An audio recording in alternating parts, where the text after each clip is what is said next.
Chapitre 17. Régulateur de climat. Les arbres n'apprécient pas les grandes variations de température et d'humidité. Or, la météo est la même pour tous, et ils en subissent eux aussi les aléas. Cependant, il semble bien que les arbres aient le pouvoir d'influer sur leur environnement climatique. Pour ma part, j'en ai été convaincu par un petit bois des environs de Bamberg, qui se développe sur un sol sableux, pauvre et sec. Les ingénieurs agronomes qui se sont jadis intéressés au site ont déclaré que rien n'y pousserait, excepté des pins. Pour ne pas créer une zone de monoculture aride et préserver la microfaune souterraine, on planta néanmoins aussi des hêtres dont le feuillage devait tempérer l'acidification du sol par les aiguilles de pin. Personne n'envisageait que ces feuillus fournissent un jour du bois. Leur seule fonction était d'être ce que l'on appelle une espèce améliorante. Mais ces êtres n'avaient aucune intention de se contenter d'un rôle de faire-valoir. Quelques décennies plus tard, ils avaient montré ce qu'ils avaient dans le ventre. Les feuilles qu'ils perdaient, automne après automne, formèrent au fil des années une couche d'humus équilibrée, à fort pouvoir de rétention d'eau. L'air ambiant devint progressivement plus humide, car les feuilles des arbustes en pleine croissance freinaient les courants d'air entre les troncs des pins. L'air circulant moins, le taux d'évaporation baissa. Ce fut tout bénéfice pour les hêtres qui poussèrent de mieux en mieux, et vint un jour où ils dépassèrent les pins. Le sol forestier et le microclimat s'étaient modifiés au point que les conditions environnementales étaient devenues plus favorables aux feuillus qu'aux sobres conifères. N'est-ce pas un bel exemple de ce dont les arbres sont capables? Comme les forestiers aiment le dire, la forêt crée elle-même son milieu idéal. C'est assurément valable pour l'atténuation des courants d'air, nous venons de le voir, mais qu'en est-il de la gestion de l'humidité? Il en va de même. L'été, l'air chaud ne peut pas dessécher un sol forestier régulièrement ombré, bien à l'abri sous le couvert des arbres. Les étudiants de l'université d'Aix-la-Chapelle ont mis en évidence à quel point l'écart de température pouvait être important entre une forêt de conifères éclaircie et une vieille hêtraie naturelle. Lors d'une journée particulièrement chaude du mois d'août, où le thermomètre a grimpé jusqu'à 37 degrés Celsius, dans mon district, la température au sol de la forêt de feuillus était inférieure de 10 degrés à celle de la forêt de conifères distante de quelques kilomètres. Cet abaissement de la température, qui freine l'évaporation de l'eau, provient, outre de l'ombrage, essentiellement de la biomasse. Plus une forêt héberge de bois vivant et mort, plus la couche d'humus du sol est épaisse et plus la masse totale retient d'eau. L'évaporation produit du froid, qui, à son tour, a pour effet de réduire l'évaporation. En termes plus triviaux, la transpiration d'une forêt intacte induit un effet identique à celui de la transpiration chez nous. À défaut d'être visible en forêt, vous pouvez observer le phénomène de la transpiration des arbres sur les maisons, du moins ses conséquences. Il est fréquent que l'on replante dans son jardin le sapin de Noël en motte que l'on hésitait à jeter. Entouré de soins et d'amour, il grandit et grandit encore jusqu'à dépasser toutes les attentes. Bien souvent, il s'avère qu'il est trop près de la maison. De grandes taches grisâtres apparaissent sur la façade.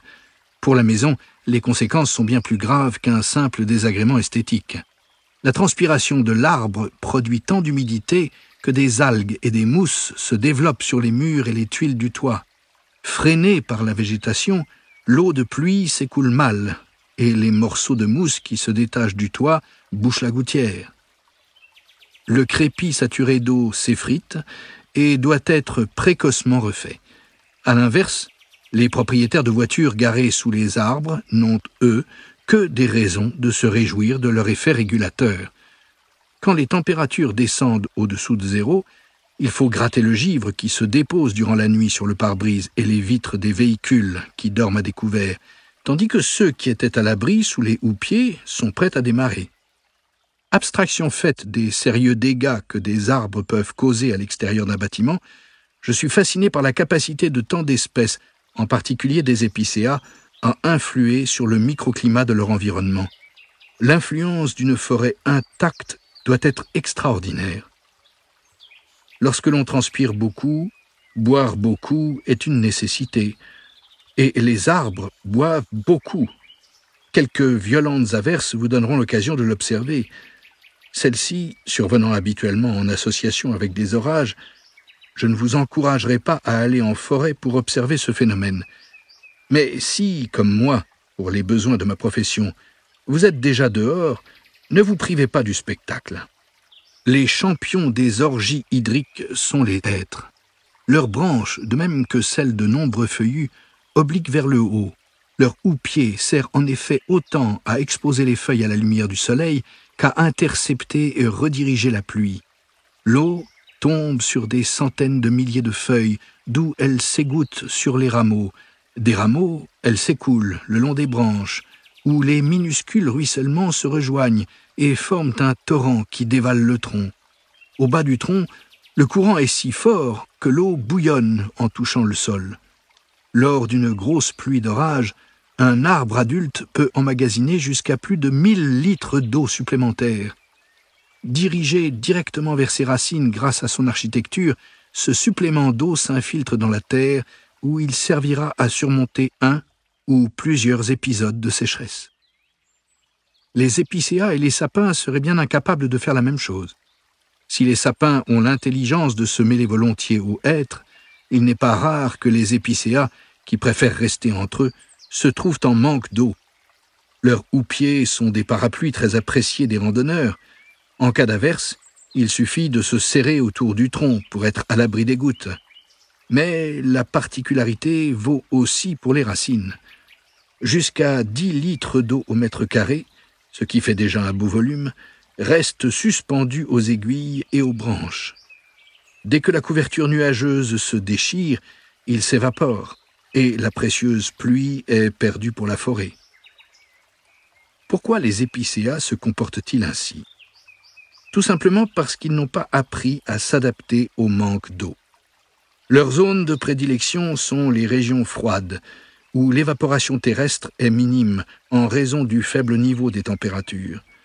Ils se plaisent dans les Alpes, près de la limite des arbres, où les importantes précipitations qui s'ajoutent à la fraîcheur font en sorte que le manque d'eau ne soit jamais un problème. Ce qui n'est pas le cas de la neige qui impose aux arbres de développer des branches horizontales ou légèrement inclinées vers le bas, afin qu'elles se plaquent les unes sur les autres en cas de lourde charge. Revers de la médaille, le pied de l'arbre n'est pas du tout arrosé. Et quand les épicéas poussent dans des zones plus sèches, à des altitudes moins élevées, ce qui est un avantage l'hiver devient un inconvénient.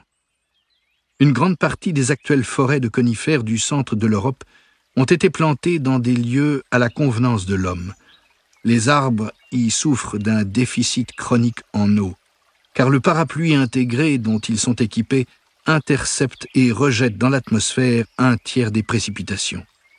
Dans les forêts de feuillus, le taux d'interception de l'eau est de seulement 15%.